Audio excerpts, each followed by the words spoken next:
I am Dr. Shyam Aggarwal, head of the Department of Medical Oncology at Sir Gangaram Hospital. So, cancer treatment today has five pillars: surgery, radiation, chemotherapy, targeted therapy, and immunotherapy. So, we've come a long way in the last 120 years in terms of evolution of cancer treatment in the world. And I think when we started, say, 40 years ago, the cure rates were dismal to the tune of 20, 30, 40%. But now in the advanced countries like US and Europe, nearly 75 to 80% patients can be cured. But then that those are places where the facilities for early detection are available and people are educated. So in our country, the cure rates are still less than 50% at this point in time. So there is a lot of scope to improve upon the understanding of cancer treatment, and targeted drugs and immune oncology drugs are paving the way, and that has also been possible by understanding the molecular biology of cancer, because cancer is not one disease and each person's cancer is different. So this has brought in the concept of next generation sequencing, so which was extremely expensive, say 10 to 15 years ago, and now virtually, 15, 20, 30,000 rupees, and in a span of 7 to 10 days, you get to know the footprint of cancer of that individual.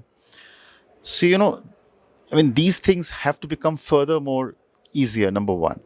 Number two, hundreds of trials are being done with a variety of targeted drugs, immuno-oncology drugs, and chemotherapy drugs, and combinations of those will run in hundreds of thousands.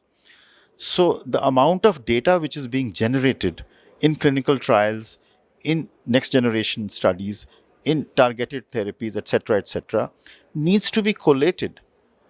So, the role of computation, today you can say artificial intelligence has become so very important, because no single individual or no particular institution can gather, collate all that data, and perhaps advise the doctor or the patient to take the best treatment. So that is one area where the AI can do a trick for the patient and for the doctor. AI actually can enter any field. You'll be surprised to know that when you're talking of next generation sequencing, it takes about 15, 20 days, and the charges for the test is 50,000, 1 lakh, 2 lakhs. But I believe that there are studies in India and abroad where, using the AI technology, just look at the slide and they'll tell you what gene is abnormal. And that too in a span of 24 to 48 hours. So, understanding the genetic signature of that cancer through AI can become very, very easy. And of course, monitoring patients in day, in night, looking at their pulse, blood pressure, looking at their lab studies, looking at their, pathology reports, their imaging studies. So great role in imaging AI. Yeah, it can pick up more tumors. It can, false negative or false positivity rates can go down if you use AI and the digital imaging.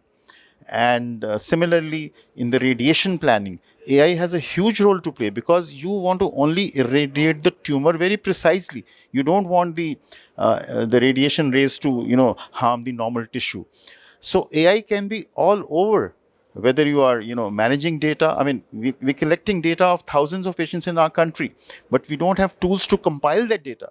So AI can help us in compiling that data, so that we can produce a paper and show it to the world that we've treated 500 patients of, say, Hodgkin's lymphoma, non-Hodgkin's lymphoma, any particular disease. The common cancers, for example, in our country are head and neck cancer or cervical cancer and gallbladder cancers, which don't sort of exist that commonly in abroad. So AI can help you in compilation of data, and that can be, basically it is digitizing the whole thing in a very, very efficient fashion. So AI has a role in at every step in the cancer management, whether it is in the, once the patient enters into a hospital, I mean, you can have the digitization and the AI application there in monitoring the patients, in diagnosing the patient, whether it is through the, the gene studies or through the radiological studies, and of course through the designing of the drugs. So AI can help you even design targeted drugs and tell you which drug is going to work better for a particular type of cancer. So I think there's a huge scope for artificial intelligence in cancer management, from diagnosis to treatment, and for analyzing the data very effectively and producing the results in real time rather than taking months and years. So with this, I congratulate Times Work and Dozy for getting us together and giving us this opportunity to come on this platform. And thank you very much for the felicitation. Thank you.